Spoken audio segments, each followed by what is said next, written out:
right, Jim, you can know. I'm going to tell them they do a lot of yapping about communism. But as long as they're talking about high profits instead of high production, they're playing the communist game. High production is the way to kill high prices. They want high prices. High prices means inflation. Inflation today means a depression tomorrow, and a depression in these United States is exactly the ace card that Moscow is waiting to draw. These people don't want to hear these things. They're gonna hear them. They're gonna hear that capitalism itself is being challenged. If it doesn't survive, it's because men like themselves haven't the guts or the imagination to make it survive. You can't talk to this group like that. You'll antagonize them. All right, so what? So I'll antagonize them. I yelled my head off about labor and its responsibilities. I'm going to lay it right on the line for industry too. Jim, you know as well as I that there will be men in that banquet who are rooting for a depression just so they can slap labor's ears back. I suppose you've got some well-chosen words to say about tax reduction too. Better not worry so much about tax reduction until we accomplish some of the things we need to accomplish. I'm going to tell them that the wealthiest nation in the world is a failure, unless it's also the healthiest nation in the world. That means the highest medical care for the lowest income groups, and that goes for housing too. One thing this nation is not rich enough to afford is to not have a roof over our heads. And I'm going to tell them that the American dream is not making money. It is the well-being and the freedom of the individual throughout the world. From Patagonia to Detroit, we cannot be an island of plenty in a world of starvation. We have to send food, clothing, machinery, money to the bitter, impoverished people of this world. Try to recreate their self-respect. Give them the desire again for individual freedom. And I'm going to tell them that as long as dictatorships remain in this world, we had better remain well armed, because next time we're not going to get 2 years to get ready. They're going to jump us overnight. And I'm going to tell them that there is only one government capable of handling atomic control, world disarmament, world employment, world peace. And that is a world government. The people of 13 states started the United States of America. I think the people of that many nations are now ready to start a United States of the world, with or without Russia, and I mean a United States of the world, with one Bill of Rights, one international law, one international currency, one international citizenship.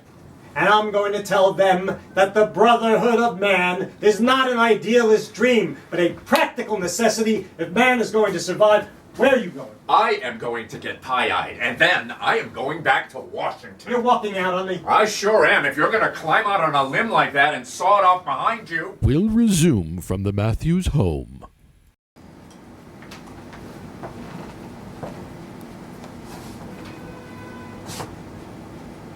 Ladies and gentlemen, this is Grant Matthews.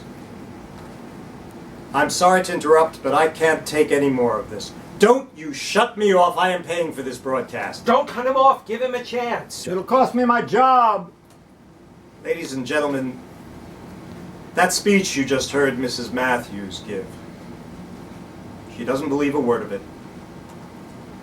When she said I was a good husband, man of courage, and the rest of that tripe, the words were choking in her throat. A few moments ago, she told me what she really thought of me. She told me I was a coward, that I had sold out my ideals to a gang of corrupt politicians. She was right. Then she was telling the truth. Stop him, somebody! I have as much right to run for president as a gutter rat. Cut him off! Cut him off! That squealing you hear, that's from the politicians, those fearless patriots you heard supporting me on the air tonight. Now they are hurt. They are hollering. They are trying to shut me up, and I don't blame them. You can't call me corrupt and get away with it, you dirty company union fake! Give me that microphone! There it is. Go on, take it. Tell them how you bragged you could deliver those 700,000 union votes of your men if I made you the big shot of labor. Go on. I'm sure they'd like to hear that. Tell them how I was sucker enough to believe you could deliver any votes. Wait till I get through with your plans. You're not going to do a thing to my plants, not when this is on the front page. Are there any of the rest of you characters who'd like to use this microphone to speak a little truth into it? Are you any better than they are? Man just stepped up to ask me if I'm any better than they are. No, I'm not.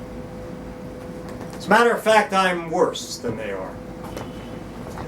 They're after all they can grab. They're one-way guys. But not me. I was trying to play both ends against the middle. Oh, I sold out to them. But get this straight. I am no lamb led to the slaughter. I ran to it. I had the right idea when I started to talk to you people of America. The idea that you voters, you farmers, you businessmen, you workers, you citizens of whatever party, are not the selfish scum that the venal politicians make you out to be. I thought I could speak my piece, straight out and forward. I thought I could tell you that this country of ours is young, it's not old, that we've just begun to grow, that all we need is courage. From out of that courage will come a greatness greater than anything we ever dreamed. I wanted to tell you that we Americans are the hope of the world. And the secret of our plenty is freedom. And we've got to share that secret and that plenty with the rest of the nations of the world. And I wanted to tell you that we face a great problem. Because when people are scared and hungry and cold, they gather in panicky herds, ready to be led by communists and fascists who promise them bread for freedom and deliver neither. Those are the things I wanted to tell you. But I lost hope in you. I lost hope in myself. I was afraid I wouldn't be elected president. I forgot that the one thing you've got to do is to speak your piece no matter what. So, with the help of this gang of parasites, I convinced myself that the only way to be elected was to play down to your lowest common denominator, not up to your highest. To cater to the fear and hatred of every class and race, to appeal to the worst in you, not the best in you. I used my wife, my kids, my friends. My whole campaign was a fraud. This is no simple fireside broadcast paid for by your dollars and dimes. This is an elaborately staged professional affair. I have spent $200,000 on Matthews for President campaigns. Tried to hijack the Republican nomination.